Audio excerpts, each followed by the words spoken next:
Es un honor para nosotros como Sociedad Venezolana de Neurología, capítulo metropolitano, y contar con el patrocinio del Instituto de Neurología y Neurociencias Aplicadas y Fundacerebro en este webinar que vamos a tener hoy, que es una charla por el Día Mundial de la Esclerosis Múltiple, que se va a celebrar el día de mañana.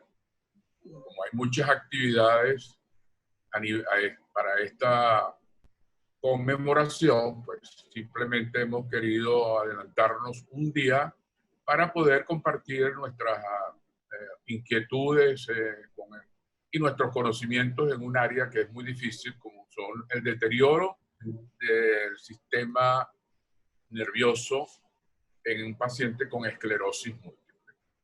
Es obvio que esta es una enfermedad que para muchos es una enfermedad simuladora de muchas enfermedades, con un difícil diagnóstico, una enfermedad que aparte de que es inmunológica, que actúa sobre el sistema inmunológico destruyendo la barrera que cubre a los nervios y a las neuronas que van hacia todo el cuerpo, pues además afecta la sustancia gris en el sistema nervioso y puede producir trastornos cognitivos a los cuales se le está dando una gran importancia en estos últimos 10 años. Por esa razón hemos querido que ustedes, ante una enfermedad como esta que afecta a 2,5 millones de habitantes en el planeta y donde hay muchos mitos y hay unas realidades. El mito es que es una enfermedad mortal y esto no es así, es una enfermedad crónica. La realidad es que hay pocos pacientes comparativamente con la población mundial de 7,650,000 y pico personas. Hay pocos médicos dedicados a la neurología y dentro de los neurólogos a muy pocos tampoco le gusta el campo de la investigación en esta área. Por lo tanto, lo único que es real es que hay recursos para la enfermedad. Hay muchas empresas, muchas asociaciones de enfermos, muchas cadenas de investigación y hay dinero para ello. Pero, obviamente, hasta ahora no se le conoce una cura. Por lo tanto, es una enfermedad crónica que debe ser llevada de la mejor forma. Como toda enfermedad crónica, va a tener problemas que se van a ir generando en el tiempo, como son la depresión, la ansiedad, las molestias que van apareciendo por otras enfermedades del envejecimiento, recordando que esta es una enfermedad neurodegenerativa y progresiva y que tiene múltiples formas de presentación y múltiples formas de padecimiento, porque aparece por brotes, que pueden ser brotes que son breves o que son muy benignos y que generalmente 1/3 de esa población afectada va a tener ello y los otros, que son aproximadamente un 40%, van a tener enfermedades recurrentes y crónicas y la mayoría de ellos no va a morir por causas relacionadas a la esclerosis múltiple, sino más bien por fallas de otros sistemas. Bueno, para ello hemos querido contar en el día de hoy con la licenciada Gabriela Peña Rojas, quien es psicólogo de la Universidad Central de Venezuela, con una maestría en neurociencia en la Universidad de Sevilla y actualmente profesora de la Universidad Metropolitana en el área de neuropsicología. Y es ella la que mejor nos puede explicar un poco sobre qué se está haciendo en esta área de trastornos cognitivos y que realmente queremos conocer un poco más. Y para ustedes, pues, sin más preámbulo, la dejo con ella, que nos hará su presentación. O durante la presentación, hagan sus preguntas, que después que ella termine, vamos a contestarlas por todo el equipo multidisciplinario del Instituto de Neurología, que estarán dispuestos para ustedes. Bienvenida, doctora Gabriela Peña. Gracias, doctor Mosquera. Buenos días, gracias a todos por estar conectados en este día que conmemoramos el Día Mundial de la Esclerosis Múltiple adelantadamente. Por motivos de facilitar la transmisión de este webinar, han sido silenciados todos los micrófonos y los videos de algunos participantes. Entonces sus preguntas por favor las van colocando en el chat y luego de la presentación con mucho gusto se las vamos a responder. Hoy estamos aquí reunidos para hablar del deterioro cognitivo y la rehabilitación, las posibilidades de rehabilitación cognitiva en los pacientes con esclerosis múltiple. Ese es el tema que nos trae hoy. Y aunque el doctor ya se me adelantó un poquito, yo igual voy a entrar en contexto, que la esclerosis múltiple es una enfermedad que va a afectar el sistema nervioso, si bien es una enfermedad inmunológica, quien se afecta es el sistema nervioso central, tanto el cerebro como la médula espinal, y es que el sistema inmune ataca la vaina protectora de la fibra nerviosa, que es las vainas de mielina. Y esto lo que va a interrumpir la comunicación que es transmitida por los axones. Entonces, la vaina de mielina cuando está indemne, si ven aquí los ovalitos amarillos, la información fluye de manera constante entre las neuronas para ejercer las distintas funciones entre el cerebro y el resto del cuerpo, y en la esclerosis múltiple estas vainas de mielina están interrumpidas, por lo que la información se va perdiendo. Y eso es lo que va a generar múltiples síntomas. Se ha asociado a distintos factores, entre ellos podemos ver que hay estudios donde se asocia a factores genéticos, especialmente cuando se tiene ascendencia europea, que es donde se encuentra la mayor proporción de personas que padecen esta enfermedad. También se han encontrado factores ambientales por la latitud o la concentración de vitamina D en el cuerpo, debido a que los países que están más cerca del Ecuador, entre ellos nosotros, Venezuela, tienen una menor proporción de pacientes con esta enfermedad. Pero indistintamente de estos dos factores, es una enfermedad que puede ser multifactorial. No se ha encontrado como una causa única que la genere. Un poquito haciendo repaso de la epidemiología en el mundo, según el Atlas Mundial de la Esclerosis Múltiple, que el último fue publicado en el 2013, comparando el penúltimo que fue publicado en el 2008 respecto al 2013, 5 años de diferencia, había aumentado el 10% de la población en todo el mundo. Ya el doctor nos comentó que son aproximadamente 2,3, 2,5 millones de personas en el planeta Tierra que sufren de esta enfermedad. Las mujeres tienen el doble de posibilidades de sufrirlas respecto a los hombres, y en algunos países muy puntuales se ha visto que esta tasa se triplica. Y solo el 5% de esta cifra mundial la han desarrollado la enfermedad en la infancia, es decir, antes de los 18 años. Hay distintas modalidades de presentación de esta enfermedad, y ello va a ser descrito en función de cómo progresa la enfermedad en el tiempo y ello cómo aumenta la posibilidad de discapacidad en el que sufre la esclerosis múltiple. Ya eso lo determina el médico tratante, el neurólogo tratante, en función de cómo en el tiempo se va apareciendo los brotes. Y los síntomas principales que caracterizan esta enfermedad son muchos.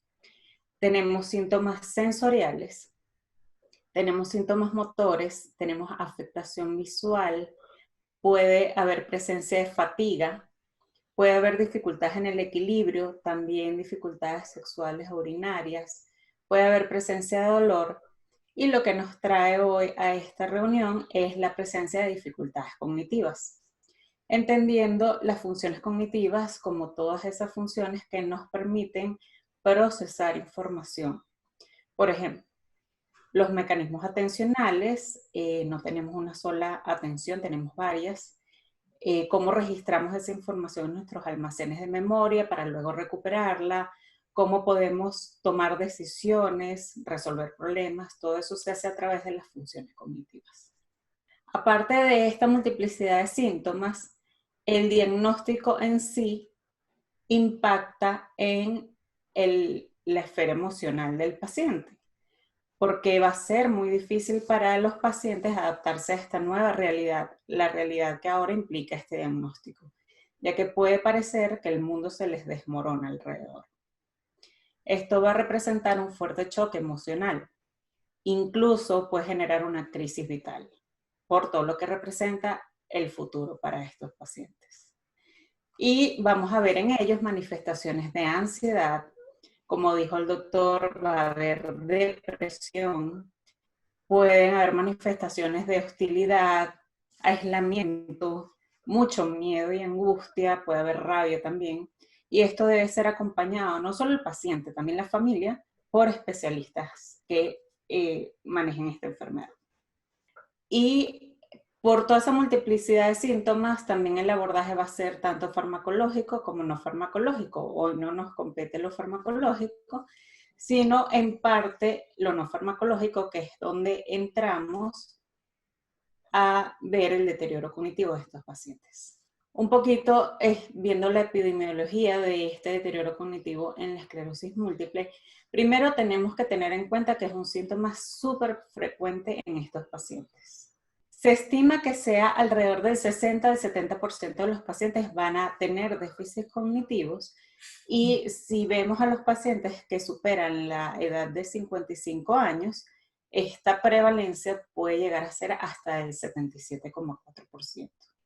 Y va a tener un mayor impacto cuando el diagnóstico inicia en la edad pediátrica, ya que afecta el desarrollo de ese cerebro. La esclerosis múltiple va a tener afectación en el cerebro en distintas zonas diferentes en cada paciente. Por ello, los déficits van a ser individuales. O sea, cada paciente va a presentar unos déficits cognitivos distintos a otros. No es un patrón único que se presenta en esta enfermedad. Y deben manejarse también los factores de riesgo. Como toda enfermedad crónica, habrán hábitos saludables que promuevan que este deterioro cognitivo aparezca cada vez más tarde, pero pueden haber hábitos no saludables que promuevan que el deterioro cognitivo aparezca más tempranamente. Entonces es importante trabajar con estos hábitos de los pacientes como clave de estrategia preventiva para que este deterioro cognitivo aparezca cada vez más tarde.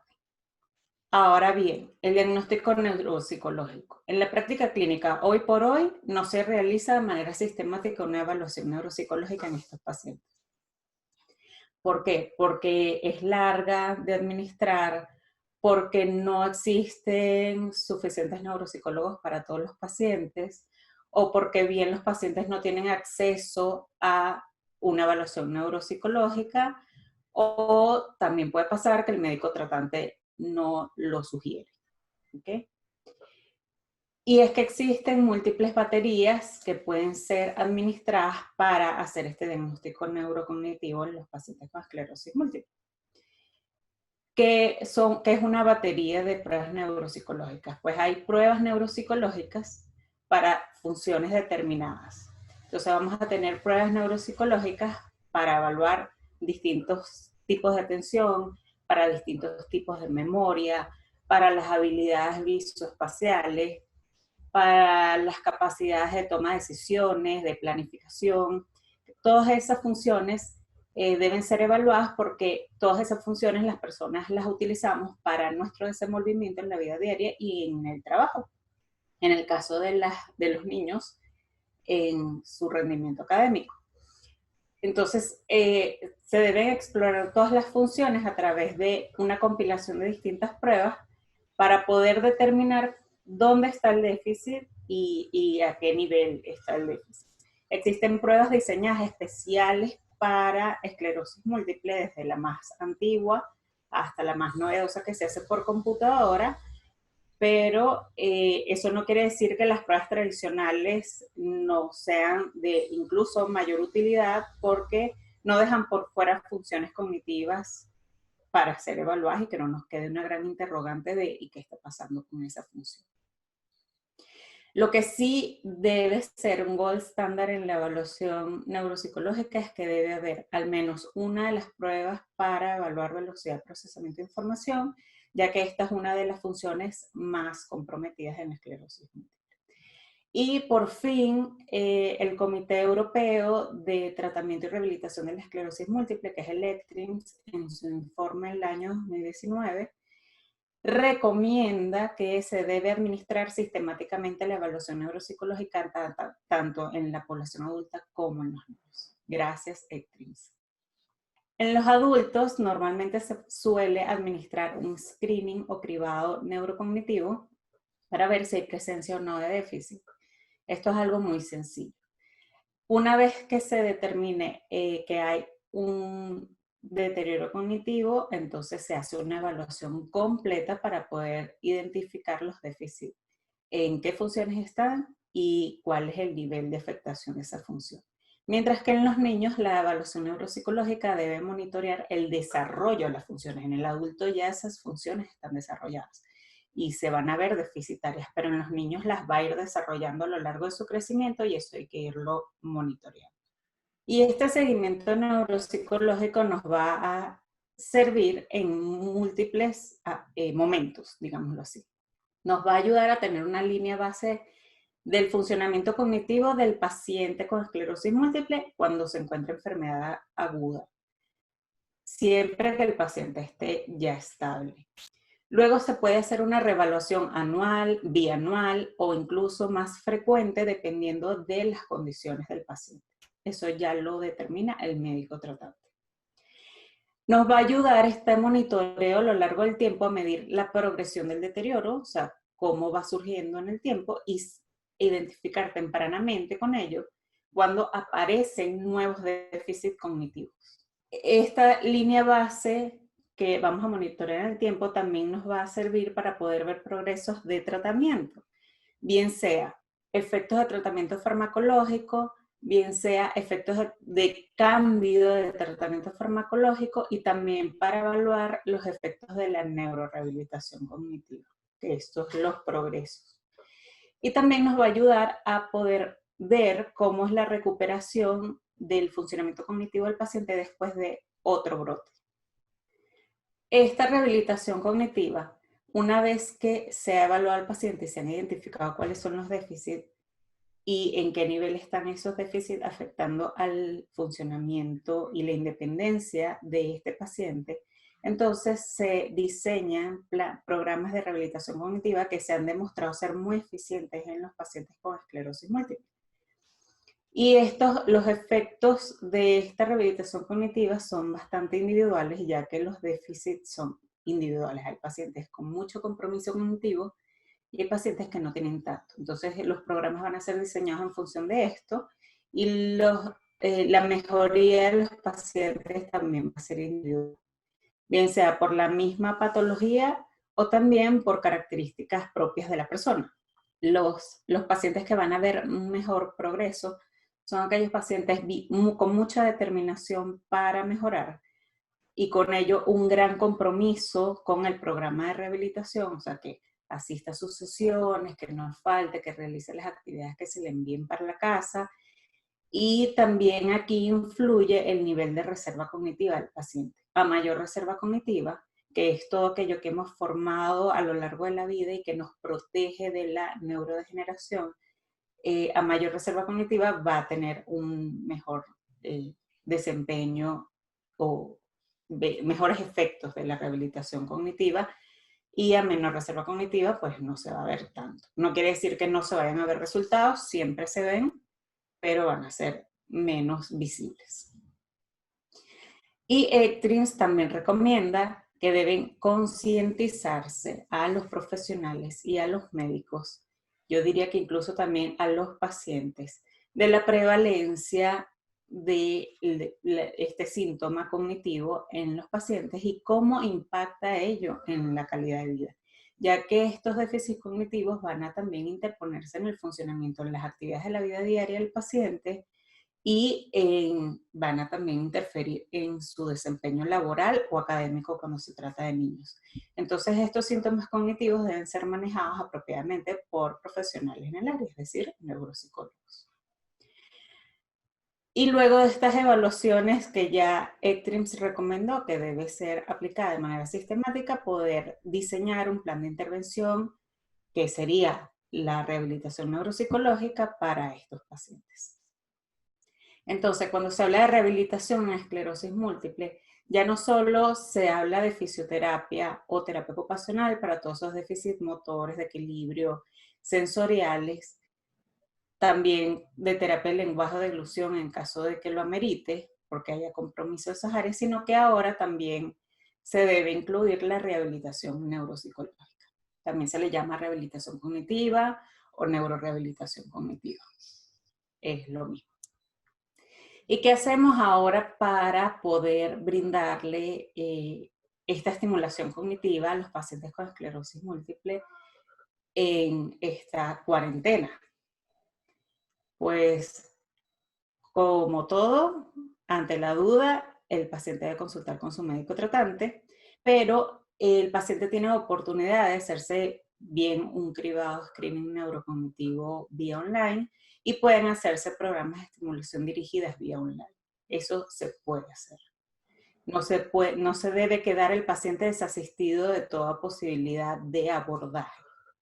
¿Ok? Existen múltiples aplicaciones de estimulación cognitivas que se descargan en los teléfonos inteligentes o las tablets. Tenemos, por ejemplo, escogí estos tres de muchos, Lumosity, Peak y Cognifit. Pero hay que tener en cuenta que estas aplicaciones en su versión gratuita únicamente te dan la posibilidad de hacer 3 ejercicios diarios que son escogidos aleatoriamente para estimular funciones aleatoriamente, que son diseñados para público general y que no están dirigidos específicamente para los déficits que tenga la persona con esclerosis múltiple en particular. Además, estas aplicaciones, las actividades que tienen diseñadas en ellos son de muy rápida ejecución, son con tiempo límite. Y si tenemos en cuenta que el paciente con esclerosis múltiple tiene afectada la velocidad de procesamiento, el hecho de que se les vaya a acabar el tiempo tan rápido les puede generar más angustia que beneficio del mismo ejercicio. Por ello es importante que el neuropsicólogo sea quien dirija estos planes o quien diseñe y dirige estos planes individualizados para cada paciente. Y aparte, en esta circunstancia COVID-19, estos pacientes son más vulnerables y el estrés que genera esta circunstancia que afecta el sistema inmunológico, pues debe ser manejado con distintas estrategias para que pueda sobrellevar la situación. Entonces, si tenemos en cuenta la multiplicidad de síntomas que una persona con esclerosis múltiple va a tener, que son síntomas motores de equilibrio, sensoriales, cognitivos, que eso impacta en la esfera emocional, que todo ello debe ser acompañado por profesionales dedicados a cada una de estas áreas, pues lo más conveniente para el abordaje de esta enfermedad es que sea de tipo multidisciplinario. Que un equipo multidisciplinario desde distintas perspectivas puedan ayudar a ese paciente a obtener los mejores resultados, bien sea tanto farmacológico como no farmacológico, que no farmacológico hay mucho por hacer con estos pacientes, y esta es la manera como ideal para que los pacientes obtengan el mayor beneficio. Yo soy afortunada de pertenecer a un equipo multidisciplinario que es el del Instituto de Neurología y Neurociencias Aplicadas, y allí manejamos todos al paciente con una historia única y los resultados son maravillosos. Muchísimas gracias. Bueno, ¿quién te puedo decir? ¿Preguntas? ¿Han habido? Hay un comentario. Excelente, de Fire, tablet, para todos. Excelente, soy fisioterapeuta y sin duda somos un equipo. Muy bueno. Gracias. Bueno, fíjense ustedes, muy buena tu presentación, Gabriela. Ha sido un aporte muy importante para los pacientes con esclerosis múltiple. Y realmente este es un tema que vale la pena que queden las preguntas. Si llegan, vamos a irlas contestando. Y si no llegan, lo que deberíamos nosotros hacer es simplemente agradecer a las personas que se conectaron para que puedan llevar mejor esta cuarentena con el COVID-19 y la enfermedad.